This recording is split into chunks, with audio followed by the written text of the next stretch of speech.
You're listening to a Roddenberry podcast. Well, the wedding was the event of the season, but how will Gladys fare in her new life in England? And has this driven a permanent wedge between George and Bertha? Meanwhile, will Lawrence successfully woo Marion while also giving young Jack his first taste of real success? Wait, I'm so sorry. Those are my notes from last night's episode of The Gilded Age. Let's turn our attention instead to the destructive force of the Gorn. It's 7 p.m. Pacific. It's Monday night, and we're here, and you're right there with us. It's Mission Log Live. I'm John Champion. And I'm Heather A. Barker, and tonight we are gathered in holy hegemony. Hegemony, and John's not allowed to start Gilded Age conversation on this show because it will turn into a Gilded Age podcast. That's a different Mission Log Live. Tonight, it has been a long road. I'm allowed to say that. You are. But we have finally arrived. The Gorn have swarmed, and we are just a few days away from finding out who lives and who dies.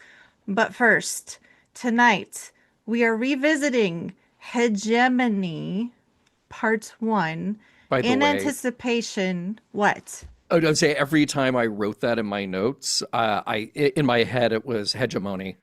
So you're forgiven.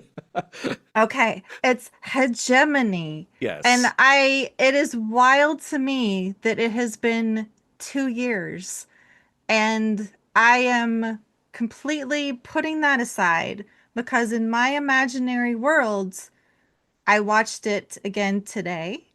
And I get to just find out in a few days. So I didn't have to wait that long at all. It's new Star Trek week. This is wild. It is. I'm so glad the timing worked out and we got to do this together. Yes, thank you for indulging me also. If we do start a Gilded Age podcast, well, you know what? It might just show up as a channel in our Discord. So don't be surprised. All right. So far from the slow-moving lizard suits of yesteryear, the Gorn are getting more and more ferocious in Strange New Worlds and leaving us with quite the cliffhanger as we say goodbye to season 2. So it's time now to hear your thoughts and possibly even predictions for the conclusion and what lies beyond in season 3, perhaps, maybe? Yeah. Well, the Gorn wear spacesuits now, which I never thought I'd see a Gorn in a spacesuit, but it's here, it's happening. So we must all get on board. But it's time to say hi to everybody in the chat. And I see one Paul Harveth. Yes. Let's hope I can speak tonight. It's late here in Florida. We got Paul Fecta. We got Paul Troutwine. We got Paul Wright. Yeah. We got all the Pauls. We do. We have all. And by the way, Paul T says, I don't think Gladys is up to being a Duchess. Oh, yeah. I don't disagree with. Again, we can't go there, guys. Don't get me started. Yeah, it's not fault. That kind of Gilded Log Live, says Alan. Yes, Alan. Okay. You, all Alan. right. Y'all need to join the Discord, join Patreon, go to the Discord. We are getting a Gilded Age channel. This is happening. Yes, right. John, you have opened a can of, well, I would say gob, but it's Gilded Age worms. Gilded worms. Exactly. Those would just be maggots for the time frame, unfortunately. Let's see. We've also got Laura, we got Mona, we got Dave, the Trek Reviewer. Welcome, the Trek Reviewer. And let's see, I see Quasar Sniffer, who we may be hearing from a little later tonight. He says this is Billy Idol. It's Hegemony Moni. Yeah, he did. All right. So good to see you. There's Dr. Nunny, and let's see, there's Peter, and so many, and me and you, we're in there too. So good to see everybody there. And by the way, if you are new to our chat, if you've just been lurking and not saying hello, come on out and say hi. We'd love to hear from you. And I have received special instruction that we're all to, hit like, hit subscribe. You know to do that anyway, but interact a little. Hit that little heart button that's down there. Let us make the YouTube algorithm love Mission Log Live as much as we love doing Mission Log Live. All right? I think we can all do that. Easy enough. You hit the thing, you get the thing, everybody's happy, right? I'm doing it right now. I'm trigger happy on the hearts. That's me, y'all. So Nicely you need to done. step up your game and do the hearts there. There are 27 people watching on YouTube, which is not nearly enough, but you need No. to come out. You need to come out of hiding and Yeah. let us know who you are. Yeah, exactly. Say hi to us, and we'll say hi right back to you. We're So, friendly. yeah, exactly. So, we want to make sure that you know about all the stuff happening at Roddenberry, including this very YouTube channel. So, that is why you need to hit subscribe. That's why you need to like. And speaking of other things happening in Roddenberry podcast world, what's coming up? Let's see. Okay, we just finished Critical Care, which again, go to Discord. We'll talk about that later, but you guys are Quite the missing some discussion. amazing discussion on Discord. Shout out to everybody in our Discord who have brilliant, amazing brains, and I love you all for what you've contributed. But Mission Log continues the journey this week with Inside Man. That's the Hmm. one where we say hello to Reginald Barclay and Deanna Troy again and again. Yeah, they just keep turning up. Exactly. And then let's see, Genealogy is on hiatus, so be sure to check out truly the astounding work that Earl and Ashley and the rest of the team do here, pulling that show together, covering Gene Roddenberry's earliest work, including the surprise finds from the archives. Like, we didn't know that Wrangler was the first show he created before The Lieutenant. We didn't know how good Whiplash was. We didn't know about the details of the Joan Crawford show, but you can find out about all of those and so many more by checking out Genealogy. And you do that at podcast. Let's try that again. Podcast.roddenberry.com. What else do we have, Heather? Hey, Trek Files is on hiatus. Boo. I miss Hmm. Larry. Yeah. But gearing up for season 14, gearing up for STLV, gearing up for Landing Party and all the cool stuff there. So don't miss the stuff that we've had on the 13th season, including Mr. Jonathan Frakes, Oh, my favorite guy, John Billingsley, great. Nana Visitor, Adam Mhm. Nimoy, another favorite, Mr. Bruce Horak, who we had Oh, here on the show. so Uh, great. Ronald D. Moore, like what a catch, and so Hmm. many more. Like go hang out with Larry. He's the best. We adore him. So generous with his time. You will love every minute that you spend with Larry. And if you're one of us, you already know that. So everybody out there listening, come join the club. Like, hurry. Yes. Exactly. So all of those are more available wherever you download your favorite podcasts. And you can see the whole lineup as well, again, at podcast.roddenberry.com. All right. So we're going to get into hegemony or hegemony in a moment here. But we also want to say thank you again to our friends over at Factory Entertainment. Thank you to everybody in our audience who signed up, who tried to win that beautiful Borg Queen sculpture, and also to our runner-ups or runners-up. Let's correct that, shall we? Who got the TOS phaser and the TNG phaser. And, you know, Factory Entertainment, they're going very soon on the road to San Diego Comic-Con and Star Trek Las Vegas. Show up, say hi, tell them Mission Log sent you, and check out all the cool stuff. You can get your own itty bitty batleth. Don't forget. Right. Not only can you get your own itty bitty batleth, you can get it for 10% off because if you use the code Mission Log, you can get 10% off. Make sure you hit exclamation point factory ent in the live chat, and that will give you the details. All right. Shall we? Go for it. I get a break. I didn't have to spend 3 hours writing the recap. I hope you didn't have to spend 3 hours, but this No, was a great episode, so good it, luck. it went pretty quickly. There was a lot to condense, but you know, we Hmm. do that and then we open up the floor for the details, right? So here we go. I'm excited. Hegemony. All right. A routine support mission turns into a disaster when the Gorn attack the colony world of Parnassus Beta and the USS Cayuga. Pike and Batel's mid-call flirtation is interrupted when the comms go dark and a Cayuga shuttle crashes nearby. Moments later, a massive Gorn vessel enters the atmosphere. The Enterprise races to the rescue, but Admiral April wants Pike to tread carefully. The planet is technically outside of Federation space, and a misstep could start a war. When the Enterprise arrives, Pike sees wreckage from the Cayuga and knows Battelle and others could still be alive on the surface. The Gorn have built an interference field blocking scans, transporters, and communications, so Pike pulls together a landing party. That's Mbenga, La'an, Ortegas, and Sam Kirk.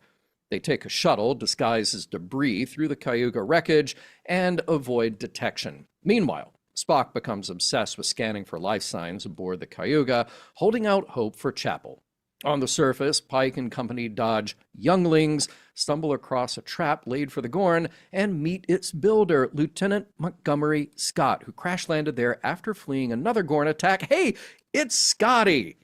He managed to escape by cobbling together a fake Gorn transponder, and he's not the only survivor. They soon reunite with a battered but alive Captain Battelle and a handful of the Cayuga's crew.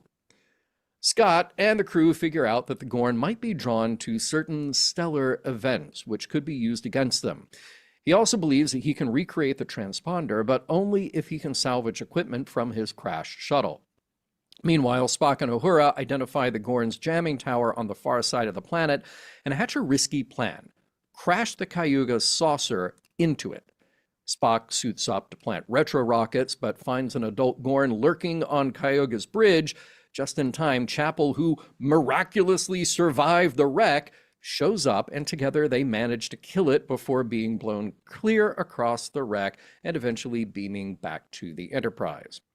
On the surface, Pike learns that Battelle has been implanted with Gorn eggs. She offers to stay behind and sacrifice herself to destroy the tower, but fate intervenes. Spock's mission worked. The Cayuga saucer crashes into the Gorn interference field tower, restoring comms and transporters. Pike and Battelle are beamed to sickbay, where Chapel places Battelle in stasis and vows to find a cure. Also beaming up, Scotty, Pelia's former student, who may be able to help Pelia tech the tech to fight back. But as the Enterprise prepares to escape, new Gorn ships arrive and open fire. Worse, Pike learns the colony's survivors weren't beamed up to the Enterprise in time. The Gorn took them. A withdrawal order comes in from Starfleet, but with Battelle infected and so many missing people, Pike has to make a decision. And the screen cuts to black. To be continued. Da, da, da. Da, da, da. I mean, look, in the great tradition of Star Trek cliffhangers, of course, you have, your best of both worlds, but you have Pike just absolutely frozen without a decision, and all hell breaking loose around him, right? Look, I have to say this. I don't remember the last time I watched this episode. It might have been 2 years ago. I love the fact that this episode felt like a mini movie, and my heart was literally racing in those last moments of the episode. And I have an idea of what might be happening based on some of their promotional photos. Thanks, Paramount. Okay. But I'm still like, oh my gosh, I don't know. And my anxiety was way up there. And just like, wow, like this episode was really good. Like, holy heck, go Star Trek. Yeah, I don't, want to put a button on it just yet, but I will say that we discussed before on Mission Log Live how tonally Strange New Worlds is all over the place. And definitely we will have thoughts about that at the end of the season, at the end of the series, when we roll around to the end of season 5. I think it'll be interesting to look back on how they handled that. This episode, so action-packed, right after a fun-filled musical, which was right after a deeply kind of dark and disturbing story about Mbenga and the Klingon War, which of course is right after just one of the all-time great episodes ever, Those Old Scientists. So we are up and down, up and down, up and down. This one, when I originally watched it, which felt like 5 years ago, right? I kind of, right, it feels like 5. But I kind of dismissed it. I was just like, okay, they're doing an action thing to end the season. But then I went back and I rewatched it 3 times for this, and my appreciation for it actually grew with each rewatch. So I think there's a lot packed into this, but it has obviously the sheen of this action-packed episode. Heather, you mentioned that your anxiety was catching up with you. I think it's the perfect time then to bring in Dr. Nani to talk to us Yes. about the Oh my psychological gosh. implications of this episode. Dr. Nani, Yeah. welcome. Hello, welcome back, John. Hey, thank Good you. to see you back in the studio. Good to And be hi, here. Heather. Hi. And we were talking in the Earl Green room about how, well, people are missing the original series Gorn. And I was just like, when I watched with my dad when I was single digits, I'm pretty sure the original series Gorn freaked the hell out of me. But of course, now I look back at that and it's funny. And now this Gorn scares the crap out of me. So it's just, Right, just like I see right. a gecko in my house and I'm like, can it try to eat me? It's one of those things that you never know. Yeah, But I decided not to focus too much on the negative. I thought I would go a positive way tonight and yeah. talk about Scotty and his, well, because, it's we finally get to see Scotty and we're finally getting a Scott played by a Scott. So that's kind of cool Yes, too. yes. Um, but one of the things he's best known for, and I think this version of him is really we're gonna see it a lot with him, is his what we call divergent thinking, or most people call it thinking outside of the box, right? So he's Ah, very well, to show off my Gen X stage, very MacGyver of him, right? To be able to put together all these different things with whatever he may be able to find. yeah, And just, not just do things that are expected. And it shows a great understanding of critical, of the material, critical thinking. So it's just, yeah, that's where I thought I would go tonight. Although I'm happy to answer any questions you might have about psychology related things if I can. So. you mentioned a couple of things that struck with me there, but I want to go back. I want to go back to what you said at the very top of your call. You're talking about the Gorn, and I think this is one of those things that we're talking specifically the Gorn look, the costume, the CG. Oh, Heather's got one there. Did you I have a Gorn on have your a shelf? it's a pin. I I love should put it. it, would be I Love, wearing want it that yeah, tonight. pin. that's I want awesome. that pin. I'll Um, send you a link to the shop. there you go. Okay, thank you. I think there are Star Trek fans, and I count myself among them, who are still trying to reconcile the idea of the Gorn now not being anything like the Gorn we saw in TOS. And of course, there is the canonical issue, the canonical question about Kirk not knowing what the Gorn are, and this being a mystery and being kind of the first encounter with the Gorn. I think there are ways to hand wave that and retcon a thing to get to that point where we don't really know. And actually, Earl very cleverly says Kirk missed a staff meeting, and that probably is why that you can easily hand wave that away. But I do think that Stranger Worlds is doing something very effective here, which is making the Gorn really terrifying. And yeah, you know what? They're lifting from the last 50 years of science fiction and how that has evolved. Movies like Alien, movies like Predator, where you see a really unstoppable, fearsome, violent killing machine of an alien. That works. That makes them much more terrifying than a slow-moving guy in a rubber suit. So I'm okay with rewriting a bit of history to get us to that point. I think it kind of works what we're trying to do here. But one thing that I was interested in is that the Gorn are presented as being incredibly technologically advanced.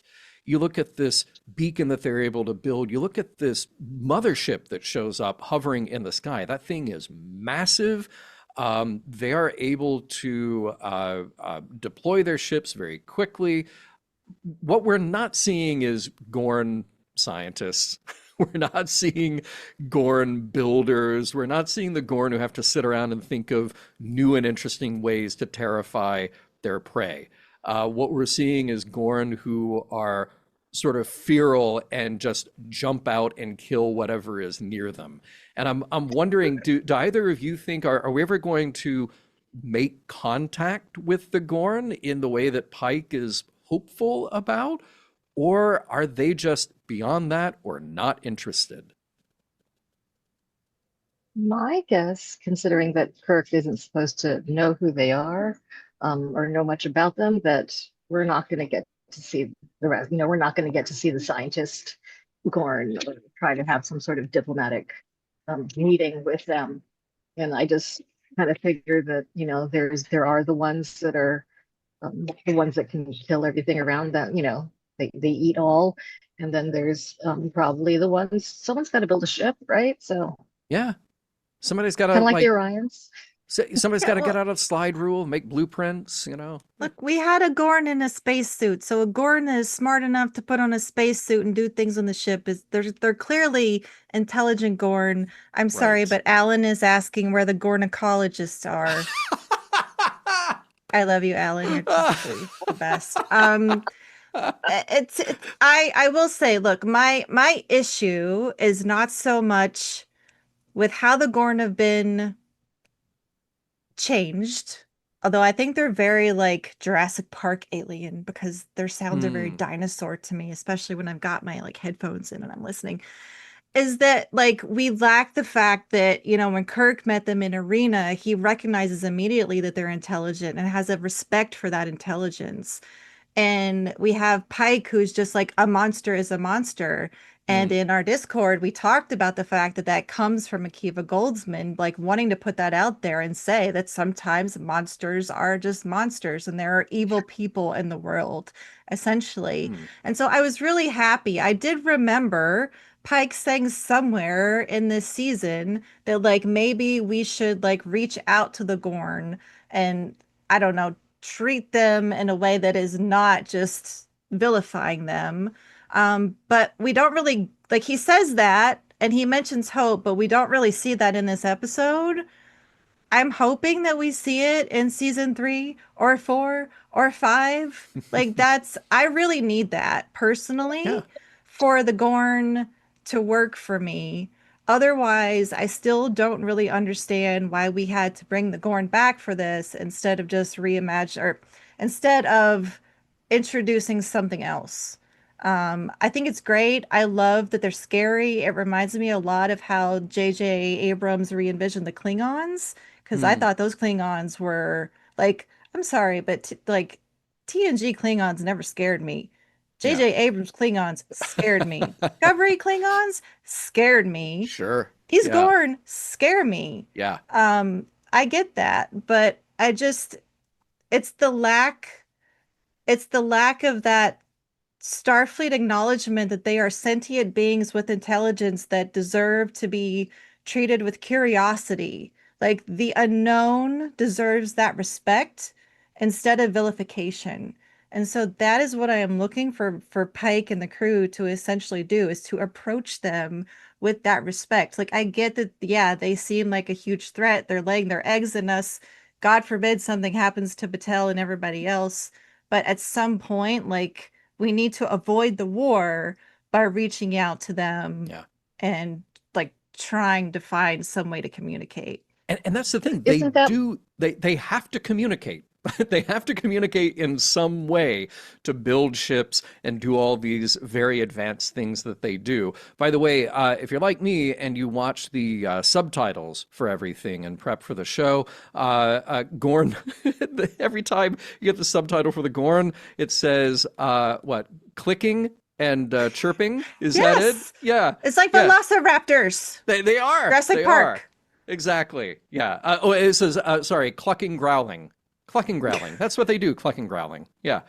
Uh, Nani, you were about to say something. Oh yeah, I was gonna say, I mean, isn't that what Picard was trying to do, was trying to say that they were out exploring and why Q brought him to the Borg to say that sometimes you can't reason with people that, it's I mean, obviously I think isn't there a line about like when you think that you're better than other people, that's when things go wrong or something like that from Yeah. Enterprise. And so it's I think the Gorn think that they're superior to at least humans and the Federation. So they may not want to be bothered with us because we're not worthy of, you know, diplomatic communication. We're, rodents to them. Mm. So that's I don't know. That's kind of my take on that. Well, see, Picard and Q hadn't met Janeway yet because Janeway's always making deals with the Borg. She's like, "You want to talk? Yeah, we'll talk. I'll call your Well, bluff." that's why Janeway got Admiral before Picard. That's right. Exactly. All right, Nani, thank you so much. By the way, we have definitely some worthy comments here. Brandon saying we have so many different kinds of lizard guy. It's a real Gornacopia. Thank you, Brandon. Ashley chiming in. They're here today, Gorn tomorrow. Yep, yep. Yeah. I see where we're at. Definitely agreement here from Jim that the Gorn spacesuit is mega cool. Definitely agree with you there. Oh, and Marion and Matt B posing a very interesting question: are the Gorn distantly related to the Voth from Voyager's distant origin? Chakotay to the rescue. Well, I doubt that. I doubt that part about Chakotay to the rescue, but being related to the Voth, yes, I think that is very interesting. Nani, thanks so much. We're going to jump over to our next caller. All right. Bye, guys. Take care. Bye. All right. Paul Harveth, welcome. Brought your own Hello. Gorn? Yeah. Hello, guess who's here? I like these Gordy guys. Knight. I like these guys. Can't we That's go back to the awesome. rubber suit guys? Really? I mean, this is a Hallmark Gorn. Tell me what the new Hallmark Gorn's gonna look like. But It's would like you believe that in $100 million show with the Gorn as recurring characters, It's gonna look like one of these. there you go. Ah, there you go. Except much bigger and scarier. That's I- Janeway Tom Paris, baby. Yeah. It's from one of our mission log parties at Mhm. STLV. It's short. I remember There you that. go. I bought it Yep. at the dollar store. Oh my word. So we decided to watch this one to catch up before next week, and I'm not quite sure I'm in a good place, so I had to bring out my Okay. Happy Gordon. Yeah, it's Yeah. there's a few things that I do love. I love Battelle and Pike together. I think it's real. It feels real. And as Yes. we panned across the characters in different situations, my wife and I looked at each other and go, these are really, really good actors. They Yeah. are. This is a top-notch show. The acting is just on point, directed well, in my opinion. And if you don't like it, well, tough. My opinion's good for me. So the execution of the show too, the colors, the darkness when it needs to be dark, the brightness, and the just sheer terror I had looking at those crazy weird Gorn things. I mean, the little one that gets offed and the one in a spacesuit. Yeah, Heather, I'm with you. I was scared. I was just flat out. I'm not sure I need to see this, but it's Star Trek and I got to watch it. And I love Strange New Worlds, but I think what I take away is just how good all of these actors are. Now, that said, there are ways to fix this, and it comes Okay. from the Hitchhiker's Guide to the Galaxy. They had a similar species of robots who decided to go, take over the universe, and the way they were going to do it was just blow stuff up. They were going to blow up every planet. And what you do is you put them in a time lock. You create a slow motion bubble around all the Gorns somehow. And you go to the Gorn planet and you put like a really, really slow time lock, and then you let them figure it out. And then you go back and you may or may not let them out based on, I mean, that's how they did it there. And so then my head canon, maybe that's how I want to take care of them. But yeah, they don't like to negotiate. That's for sure. That's a really clever idea. That's very ambitious that they could do that.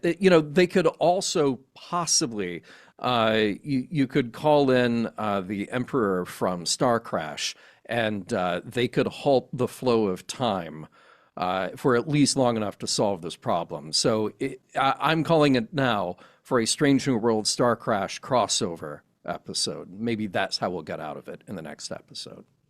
Maybe. Did you guys, I mean, to go just the acting, let's go back to the acting for a second. When they're in that shuttle and it's coming down, So good. Pike's ability to make you feel like he's about to either vomit, faint, Yes. whatever you do on an Yeah. amusement park ride, and then calmly looks at the pilot like, Erica, you were born for this. You were born for this, Erica, I believe the line is. And it's just so good. I'm like, wow, that was awesome. Here's this little piece of, and then he comes back later and he says, you just had Dr. Nani on. It's like, I want to hear her psychological analysis of this line. I'm saying it because I need to hear it. Yeah. There's that killer line about, I'm scared as hell, but I need to make sure that we have a chance of finding these people because I'm fearful that they're all gone. Oh my word. I just felt, anxious and scared. And although the zombie way of fixing it was rather unique, I like that too. Let's pretend we're a piece of debris and float through the planet. That was really good. Yeah, that scene was great. Pike has so many great moments in this episode. I love him talking to La'an about whether or not hope is appropriate in their situation. Great scene. And you mentioned this relationship that Pike has with Batel. I really am hard pressed to find another example in Star Trek where we have had a successful but real relationship played out over time like this that doesn't feel fake or forced. We don't get a lot of detail, and I don't think they need to dwell on it, but it's always welcome to me when she's back. And when they find this sort of difficult way to navigate their professional versus their personal lives, I hope that we get more of them without this turning into a soap opera.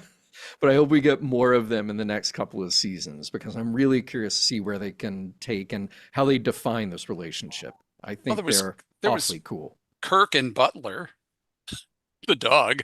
That was pretty real. There we go. Okay. All right. We got that one. We got that one for sure. Okay. It's time for your Discord commercial, isn't it? Yeah. Let's talk a little bit about that because, well, you are, of course, relevant. Anybody who has not joined us on Patreon, well, now is your time to do so because STLV is coming up. We're going to be in Vegas, and you have to be on the Paul Harveth list to get into the Patreon party. Isn't that right? You know who's on that list? Heather's on the list. Yeah, there we go.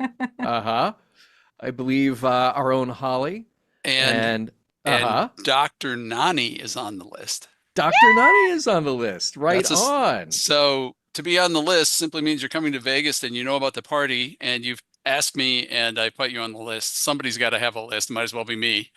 I want to know how many people are signed up for the talent show. We were discussing that. Well, we have 2.5 roughly. We have 2 people who are actually willing to do. There is a talent. This is not a contest. This is a talent show. Yes. It is not a competition. However, one of our members is a trivia buff and will be doing a little bit of a trivia contest for us as well. So we got all sorts of fun stuff. We have, you know who's on board, John. Can you believe for the 3rd year, Star Trek Wines is back on board? Yes. Wow. Star Trek Wines, and our bartender is from Star Trek The Experience. He really wanted to whip up an entire batch of Warp Core Breach. And I said, 5 gallons of booze is a bit much. Oh, no. Is it Darren? Is Darren back? Darren is back. Yes. Darren Benjamin, from those of you who know Star Trek The Experience and loved it. Darren is just the best. And he's Star Trek bartender, incomparable. Yes. Incomparable. Mm-hmm. I was trying to say it funny, but well, if you want to join us there and if you want to experience the fun for yourself, you have to do 2 things. You have to go to patreon.com/missionlog, sign up. This is for our paid members only. And, well, of course, that'll drop you into our Discord, but you can contact Paul and let him know that you are on the way to Vegas and you want to join the Patreon party. It's fantastic. It's bigger and bigger and better every year, and I cannot thank you enough. But that's not all. Look, this is not just to come to the party. When you join Mission Log Patreon, you get early access to shows. You get the Discord, which truly has become the heart and soul of Mission Log. All of us hanging out 24/7 in chat, in live streams that we do there. It is a blast. So what are you waiting for? You can join for as little as $1 a month. Patreon.com/missionlog. We will see you there. You know who's next? Who's my next? word. The voice is next. And first of all, I want to say it's always a great pleasure to speak with you in person on the internet. Even better when we'll see each other in a few weeks. But thank you for your friendship. Thank you for the Discord because it's been just a lifesaver for so many of us and a friends builder for so many of us. So you know who's coming up next. I'm not even going to have to introduce him. He will introduce himself. So live long and prosper. Hugs, everybody. We'll see you maybe next week. All right. We'll see you soon. Bye, Paul. Take care. Okay. Well, he may not need an introduction, but we're going to do it anyway. It's Alan from the bridge wearing a Weird Al shirt, I see. Welcome, Alan.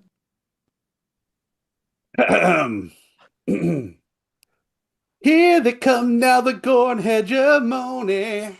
Oh. Sorry, wait, that was last week. Yeah, Nice. Nicely done. that's that's as far as that one got. Sorry, guys. No, Got hey, it. look, No. well A- worth it. They're not A all for winners. effort. A Yeah. for effort. Bravo, Yeah, bravo. yeah, Mr. Spock, spacewalk, blah blah blah. No, it's not going to work. Okay. So what is on your mind other than a quick hit song parody? Well, I just echoing some of the comments that we've heard already. Yeah, just love these Gorn and their scariness. And just sort of like the way that they've sort of reinvented them in a way that is doing something interesting. And I know it's a controversial thought, but I like the fact that for so many years the Gorn have sort of been pigeonholed into this one little corner of canon because, well, they came, we hadn't heard of, we hadn't come up with them before, and then they sort of got stuck in their little space, and they weren't talked about in TNG, and they weren't talked about really in Deep Space Nine. Mhm. Every once in a while, you get, oh well, have you ever been to a what is it? Have you ever been to a Gorn wedding? Is that one of the jokes from one of the later I think seasons? so, yeah. Yeah, and it's like, Yeah. so they've sort of been turned into this thing. But meanwhile, like for the past 60 years, it feels like in a really weird way, the Gorn have become like this iconic thing for Star Trek. That's the scene that's in the Malcolm in the Middle opening credits. The arena is referenced in in the second Bill and Hmm. Ted movie. Hmm. Uh, you know, that's who Shatner goes up against in that video game commercial is the Gorn. Somehow, like the Gorn has sort of taken on this life of, this sort of like iconic character for Star Trek, and it's like, again, this is a maybe a controversial thought, but I'm glad that they decided to do something with them Yeah. and make them something more than a meme or a joke or just the rubber guy that Kirk fought that one time. Now they can be something scary and interesting and something that they can do something with.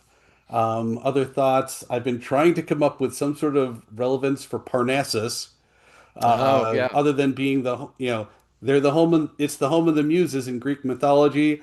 Hmm. Don't know what that means in reference to alien lizard monsters, but Right. okay. Yeah, I mean, I did, I was looking up and try to make Mhm. some connections here to Parnassus and Cayuga, but I'm just really happy that we have another theme park planet, There we because go. we haven't really had a solid one since Yeah, TNG when we had the Scottish theme park, and now we have mid 20th century middle America theme park, I have to Yeah. say that this week the Gorn invasion and my rewatching of it is the second worst thing to happen to Main Street USA. Yeah, nice. Wait, Uh, what was the Topical first? humor, folks. Topical Okay, humor. okay. Oh, yeah, yeah. Okay, I got you And now. Yeah. but I think my main takeaway, and I'll try to you know make this brief, is that I what really comes back to me about this episode is Pike at the end and how sort of confused and lost and just sort of like, you know, a man who doesn't know what to do. which is really interesting because I feel like this whole show is him wrestling with the fact that he knows his fate. He knows where he's going to wind up. And he's sort of come to terms with that over the course of the last two seasons so far. And last season in the finale, he sort of came to grips with the fact that, yeah, he maybe there's nothing he can do for the other uh, people who are going to be involved in that accident. And, he kind of has to make peace with that. But I think this is him coming to grips with the fact that, well, I know what's going to happen to me, but I'm also responsible for all of these other people who are now in danger and in peril for their lives. And this ship is in peril for its safety for the choices that I've made. And yeah, maybe I'm sort of fated to get out of this, but we don't know about Battelle. We don't know about Christine. We don't know about all those people who just got beamed onto a ship. So, I mean, an alien ship that who knows what's going to happen to them with the aliens who implant themselves in their bodies. Yeah. And Yeah. and Heather, like you, I'm hoping that we get some kind of resolution that sort of recognizes the Gorn for what hopefully they are, is they are an intelligent species and they deserve to be treated that way and not just marginalized as just alien monster killing machines. But for the time being, it's fun that they're alien monster killing machines. So We have to have the drama. And like, mhm, I like the fact that you mentioned this. So one of the things that stuck out to me with Pike is mhm, that he has accepted his own fate. Yeah. And here is Battelle, who has met what seems to be her fate and has fully accepted her fate and has made the decision to sacrifice herself mhm. to save everyone else. And Pike says, no, you can't do that. And I get the fact that, Pike loves her. And even Chapel is like, no, I want you everybody wants her to survive. So, it's just for the drama, it's for the plot and everything else. But it's like, why does Pike get to accept his fate and have that be set in stone, but Marie can't make that own decision for herself? Mm. And like, because who knows what's gonna happen? Like, she's in a stasis field and full of Gorn eggs, and what's the solution there? Like, she's dead either way. So Yeah. Yeah. why not let her make the choice to sacrifice herself and save other people? Why take away her agency and put her, like, it's just, that's something that stuck out to me that I wrestled with. And it's like, again, is this Pike's trauma speaking up, or is just the reality of it's a, plot and the drama Mhm. too? Interesting. But yeah. Well, we will find out soon. Yeah, I think that might be a conversation that they need to have someday if Yeah, assuming that they indeed. all survive. Indeed. All right, Alan, we got to move on to our Yep. next caller, but thank you so much. We will see you again soon. Take care. Assimilator. All right.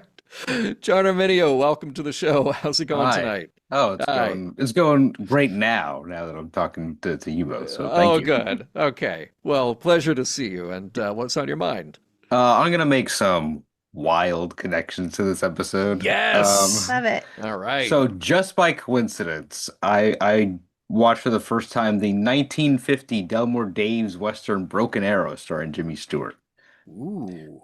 And it's about the United States Apache War, where the U.S. military was pursuing Cochise, and this is a situation where the invading Americans viewed the Apache as this marauding band of mindless killing machines who would torture to death their captives in horrific ways, which is historically true. Like if you just read descriptions of what Yeah. happened to people who were captured by the Apaches, it is horrific. Yeah. But of course, they were defending their homeland, and Yeah.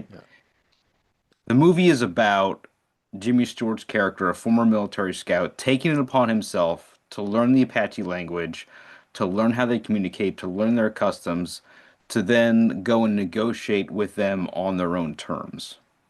Hmm. And I just thought it was interesting that I watched this earlier Yeah. today. Wow. And like you were saying earlier, like we haven't seen someone try to educate themselves on the cultural mores of the Gorn in any capacity or learn the language or in despite the monstrous acts they've inflicted upon humans, maybe it's up to somebody to take the first step to reach out in their own language. Even if their traditions, customs repulse you. And even if, the crew of the Enterprise have reasons to be traumatized by their encounters with the Gorn, somebody has to take that first step. I love that. And by the way, you're getting some comments in the chat here. Mona says, I remember that movie quite well. So I've not seen it. And actually, Yeah. if you want to drop a link or an IMDb or something in the chat and in our Discord, I would Sure. love to check that out. It's the wonderful aspect of well-meaning Westerns where there are actual native actors as background characters, but of course, the role of Cochise in a movie that's supposed to give voice to Native Americans is played by a white man. But Wow. such is Wow. the Yeah. choice you Yeah. make when you watch a Western from the 50s. Of course. Of But course. Excellent. Wow. Well, thank you for that. Very interesting. Anything else you want to share with us on the episode or one thing that I really liked from the episode as far as like a character and relationship building aspect is Spock being faced with the idea of like his last interaction with Chapel being a fight. yeah. That he did not, that even though they know how they feel about each other, the fact that the last thing they said to each other was said in like their last encounter was filled with like miscommunication and resentment. Like that's something that could haunt anyone forever. And I like the character choice of making Spock determined to set things right and to be able to have a relationship with Chapel where he's able to say goodbye properly and not have this like lasting regret for the rest of his life. So that I really liked. I love the perfect simplicity that is totally in character of just you see them holding hands. Yeah. It was just it's so obvious, but it was absolutely the perfect choice for how we see them kind of reconcile. Yeah, Yeah. it was great. Yeah. I do feel kind of bad for them though, that like they went through all that and then they're back on the ship and they're like, get to work. Yeah, right. Yeah. Well, only a few more days, and hopefully we can see him resolve it and then take a breather. It gives Right? Spock an excuse to not acknowledge his feelings. So Yeah, right. Exactly. Again, they'll Exactly. get mental health counseling someday. In the 24th someday. century. Sure. All right, John, thanks so much. We'll see you again Thank soon, you. okay? Take care. Take it. And we got Jim, and it looks like Jim has brought a friend. Yes, I did. Yeah. I had to get on that bandwagon.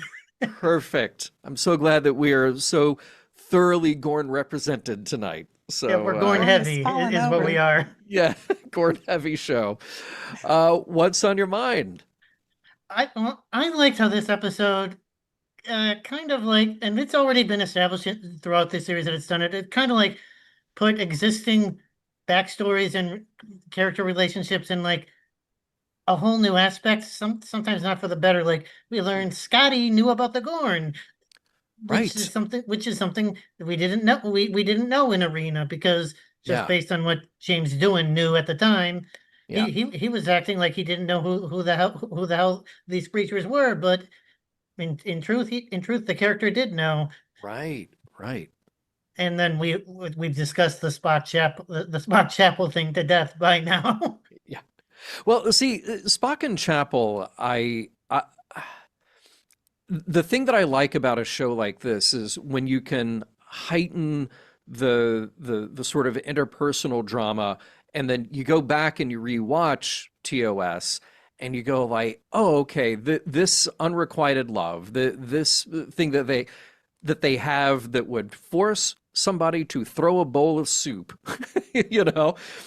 why was it that intense? Because at the time, when they're doing this in the 60s, when they're just creating these characters out of whole cloth, you can kind of watch it in one way, just go like, oh, okay, well, they're just kind of, they're going for the easy thing. Just, there's an attraction there.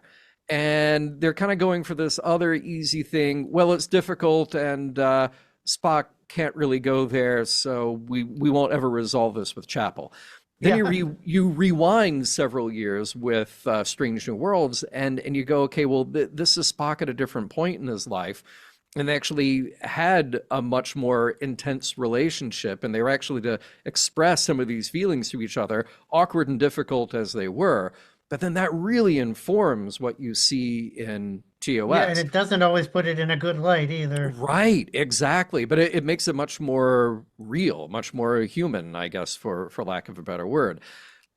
I think the stuff with the Gorn, like who knew what when, okay, that's going to get just a lot more difficult to unpack. Yeah. And I guess sometimes, when it comes down to that famous, the David Gerald thing about do you do the canon or do you tell the great story? Well, you tell the great story because you just got to tell the story, But still, it's a great twist on Scotty's origin story, though. Yeah. I love having Scotty. I'm curious to see what we get out of him, So yeah, I'm looking forward to what he's going to do with it in the upcoming season. Yeah, indeed. Anything else on your mind tonight before we go to our next couple of callers? One other thing, I loved briefly how the beginning of the episode they touched on the fact that all season Ortegas had been begging to get on a landing party, and then when she finally does it, she's like, "Can I stay on the bridge?" Right. She's great. Oh my God. And one of my favorite lines, it's so quick and you'll miss it. But the point where Pike is introducing all the lieutenants to Scotty, and Scotty's like, there's a lot of lieutenants, and Ortega goes, there'll be a quiz. Yeah, I like fantastic. That one too. They're great at dropping the humor into the dark situations. Yeah, because they're not hitting us with jokes. It's just the natural humor of the characters coming out. Yeah, it's the natural gallows humor. Love it. Jim, thanks so much. We'll see you again soon. Right, see ya.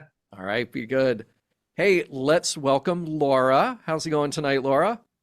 Hi, guys. I'm glad to be here. Glad to have you.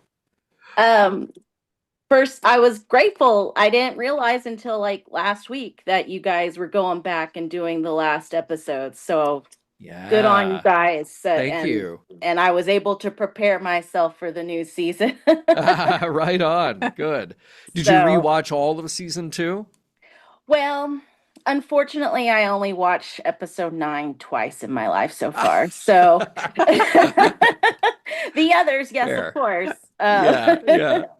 But I wanted to get on and say, kind of self-brag a little bit, that I finally caught up on Mission Log. Wow. I'm finally current with you guys. Oh my gosh. Congrats. With the main show with Yeah. Wow. That's a feat. Okay, so this is super nerd, but here's my checklist to make sure Whoa. that I was getting all the episodes and all of the Mega podcasts. fan. Oh my gosh. Send her the swag. Yeah, Laura, you get swag. Make sure you connect with us later, and you get a prize. Awesome, thank you. For real. And then I went to my first Star Trek, not Star Trek convention. I wish it was. I went to my first convention that had Star Trek stuff there back in May. And I was not able to get off work for Star Trek LV. Mm-hmm. But I'm hoping to be there next year, because I got to put that vacation request at the beginning of the year and make sure I get it. Fabulous. All right. We'll see you there, I hope. Yeah. Yeah. So just wanted to show off some of the little things I have. I have a 3D printed communicator, which is... That looks great. Wonderfully in purple. I love it. I was going to say, it's purple. It's awesome. It's like a human-scaled Mego action figure communicator. You know? Yeah. My mom had a friend that somehow acquired it, so I was like, all right, I'll take it. And then That's cool. at that convention I went to, I got this Illuminati idol whatever candle, but of course with our wife Yes. and powerful Mr. Nimoy. Yes. I need to find one of those. That is so cool. So Awesome. my convention going and my collecting is only started, but I know it's going to keep on going. You can Fabulous. be like me. You can amass the riches of the Star Trek memorabilia. For real. I'll Yes. send you some of mine. I have a little cue from when he was episode 1 at the judge. So I have a puzzle piece starships of Discovery and Enterprise D that I've put together. So I don't have any like really high class stuff, but Oh my gosh, getting that's there. so cool. Well, hey, Laura, before we have to go to our last caller, any thoughts about hegemony or hegemony, however you want to say it? Yeah, I thought it was very well done. I love the cliffhanger because yeah, that's what I feel like Star Trek is known for, is those cliffhangers into the next season. Though I did want to ask, I saw on IMDb that there's already 5 seasons slotted for Strange New Worlds. Is that what the Yes. determination was made? Okay. Yep. So season 4, I believe, has already. I don't think they've wrapped, but in production they announced the season 5. They'll be doing a shorter season. It'll be 6 rather than 10 episodes, and they'll complete filming of that by the end of the year. So we'll get more Strange New Worlds kind of spread out over the next couple of years. Obviously, we're Okay. starting 3 coming up this week, and then 4 sometime next year, and then 5 after that. Yep. Okay. So Well, there will be more. Yeah. I just need them to keep coming with the Star Trek. I know that other franchises have fatigue of too much stuff being released, but I cannot be tired out by Star Trek, and I'm always rewatching the old stuff. So Nice, just nice. to fill time. There have been so many good series that have come out in the last few years after the kind of 2017 relaunch, and I would love to see Stranger Worlds and Lower Decks get like a mini series or like a one-off movie, something like that. Like just keep those coming. They're great, but we'll see what Yeah. happens. Yeah. All So right, whatever Laura. they got, I'm ready for it. Excellent. You and me both. All right, Thanks for take squeezing care. me in, guys. Have a good one. Bye. All right. Wrapping up tonight, we got Brandon. Brandon, what's on your mind? Well, I didn't have a little stuffed Gorn, but I have this little wombat, and I just had some really serious FOMO. And so I just thought I'd get the stuffed animal I did have nearby. It's not relevant in any way, but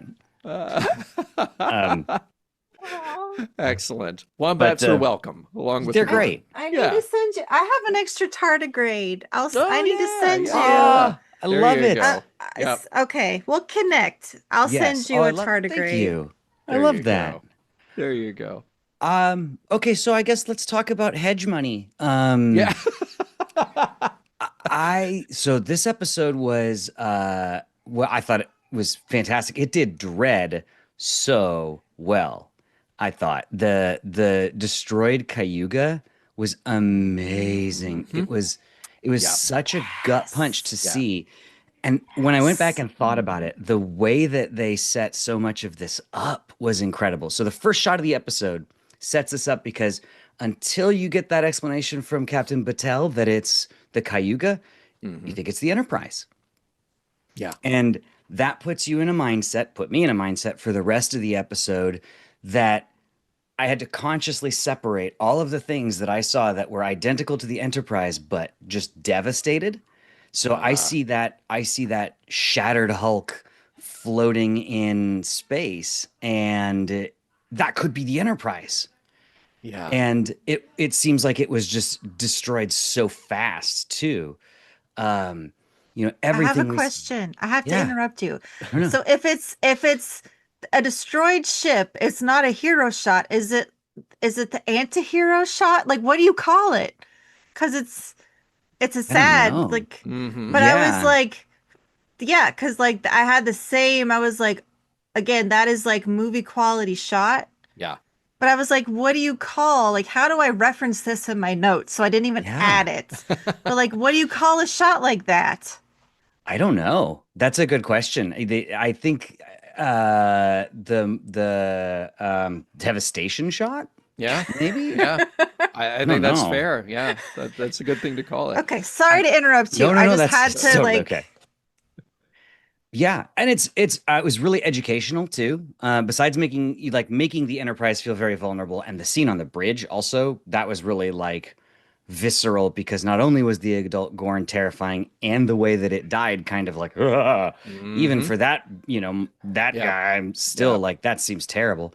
But hey, we see this set all the time, but this one has a hole blown out of it. That could happen to the Enterprise. Oh my God. And it was educational because I learned, as it slowly rotated, that the saucer is really only about 4 decks tall. Yeah. Right. That's the level of detail they did. Yeah. It was amazing. So cool. And again, made the Gorn scary.